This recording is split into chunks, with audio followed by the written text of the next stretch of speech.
You are naked. It is 170,000 years ago. The sun is warm.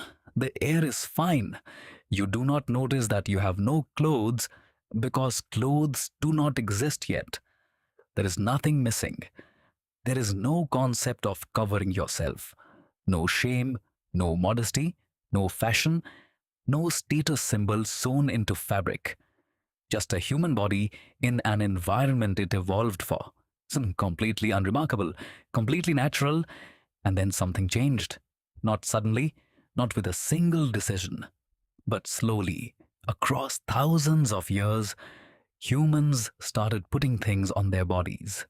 And by the time they were done, clothing had become one of the most complex, layered, psychologically loaded behaviors our species had ever developed. The question of why ancient humans started wearing clothes sounds simple. It is not simple at all, because the answer is not cold weather, not entirely, and it is not modesty, not at first, and it is not fashion, not even close. The real answer is stranger and more profound than any of those things, and it touches something fundamental about what it means to be human. Let's go. Start with the lice, because this is where the science actually begins. And it is not where anyone expects it to begin. In 2003, researchers at the University of Florida did something unusual. They studied the evolutionary divergence between head lice and body lice in humans. Head lice live in hair, and body lice live in clothing. They are related species that separated when clothing appeared and gave body lice a new habitat to colonize. By calculating the rate of genetic divergence between the two species, the researchers could estimate when clothing first appeared. The answer was approximately 170,000 years ago. 170,000 years ago. That is the lice telling us when humans started wearing clothes. Not a fossil, not a cave painting. Lice. That date is significant because 170,000 years ago, humans were living in Africa. Not in ice age conditions, not in freezing temperatures. The weather in most of Africa 170,000 years ago did not require clothing for warmth, which immediately tells us something important. Warmth was not the primary original reason for clothing, or at least it was not the only reason. Something else was happening first. But before we get to what that something else was, let us establish what early clothing actually looked like, because we cannot find clothes from 170,000 years ago. Organic material does not survive that long under normal conditions. What we can find are the tools used to make clothing. Bone needles. The oldest known bone needle dates to approximately 50,000 years ago, found in Siberia. Before needles, before sewing, early humans were likely using animal skins in their most basic form, draped, tied, wrapped around the body loosely. Not tailored, not fitted, nothing like what we would recognize as a garment, just a skin between a human body and the environment. But even that most basic form of covering represented something that no other animal had ever done. Taking part of one creature and making it part of another creature's body. That is not a small cognitive leap. That requires planning, imagination, the ability to look at a dead animal and think, I could use that, not to eat, to wear. Now, let us talk about the real reason clothing began. And this is where it gets genuinely fascinating. Researchers believe the first function of clothing was not warmth, it was protection. Specifically, protection from insects. 170,000 years ago in Africa, the primary environmental threats were not temperature. They were biting insects. Parasites, skin infections from insect bites that could become fatal without modern medicine. A layer of animal skin between your body and the environment dramatically reduces insect exposure. It reduces the surface area available for biting parasites. It reduces the risk of the kind of skin infections that could kill you in a world without antibiotics. This is the insect protection hypothesis, and it has strong supporting evidence. But there is a second hypothesis that runs alongside it, and this one is more psychologically interesting: social signaling. The idea that clothing began not just as protection, but as communication, as a way of saying something about who you are to the group around you. Even the most basic animal skin draped over a body changes how other humans perceive you. It changes your silhouette, your color, your texture. It marks you as someone who has the cognitive ability to obtain and use a tool that is not naturally part of your body. In a social species where status and identity within the group affect your access to resources, mates, and protection, that kind of visible marker matters enormously. Clothing, from its very earliest form, may have been simultaneously practical and social. Protection and performance, function and signal.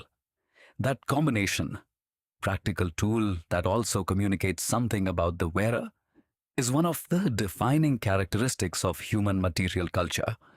Now let us jump forward in time, because something happened approximately 50,000 years ago that completely transformed what clothing was and what it could do. The needle, the bone needle, that single small tool changed everything. Before the needle, clothing was draped and tied. After the needle, clothing could be sewn, fitted, shaped to the human body. This is not a minor upgrade, this is a revolution. Fitted clothing is dramatically more effective at retaining body heat than draped skins. It is fitted clothing, tailored to cover the body completely, including hands and feet, that allowed humans to move into genuinely cold environments, into Europe during the Ice Age, into Siberia, eventually across the Bering Land bridge into the Americas.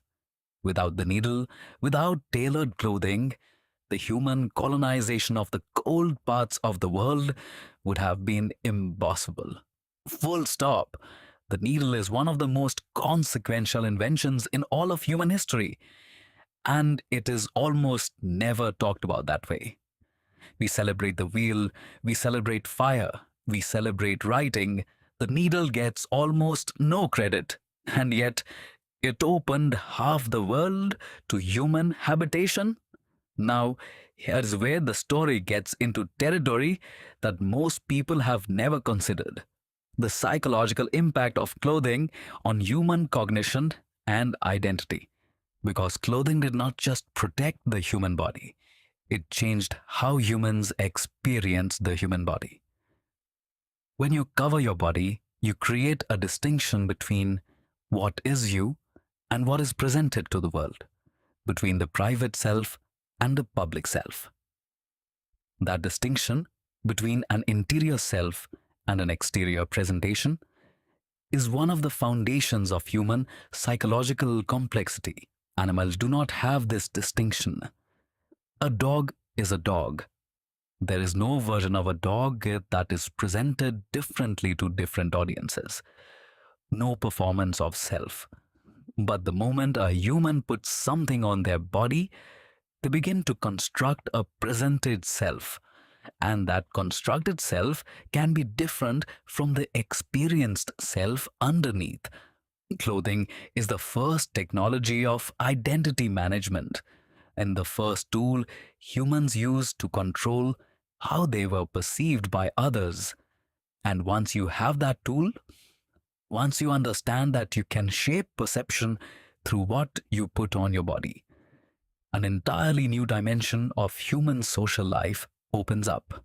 Status, group membership, gender expression, ritual identity, mourning, celebration, occupation, alliance, all of these things that clothing communicates in human societies, all of them flow from that original insight that what you put on your body changes how others see you and changes how you see yourself. That last part is critical, and it is supported by modern psychology in ways that are genuinely striking. Research on what psychologists call enclothed cognition shows that what you wear changes how you think and perform.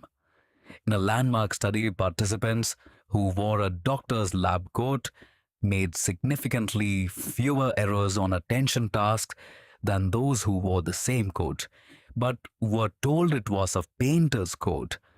The coat was identical. The cognitive performance was different because the meaning associated with what you wear affects your cognitive state. You have almost certainly felt this yourself. You know what it feels like to wear something that makes you feel powerful versus something that makes you feel small. And that feeling is not vanity, it is not superficial.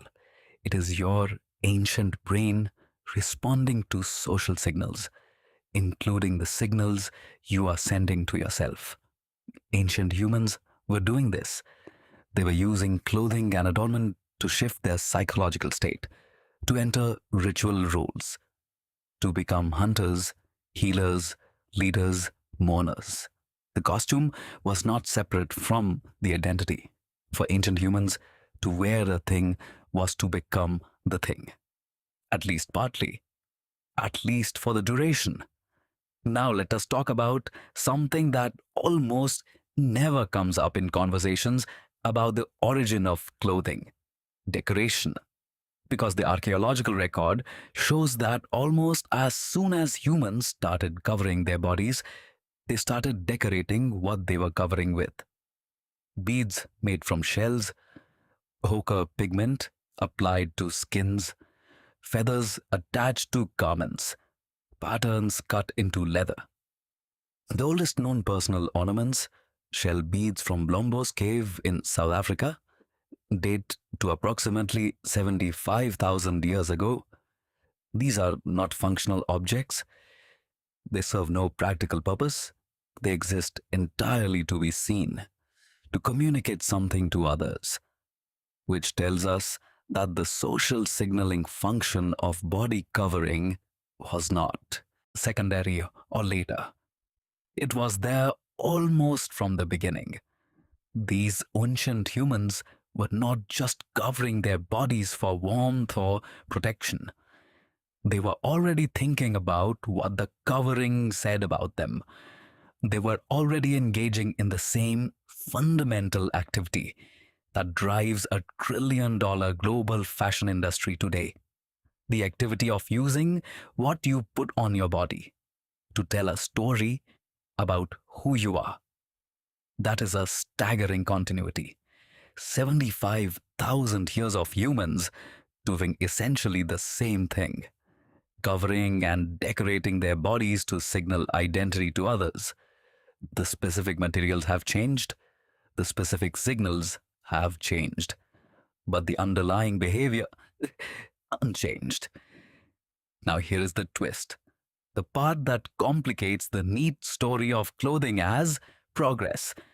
When humans started wearing clothes, they gained something significant: protection, warmth, identity management, social signaling, the ability to colonize new environments.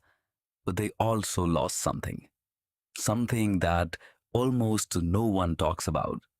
They lost direct sensory contact with the environment. The skin is the largest sensory organ in the human body.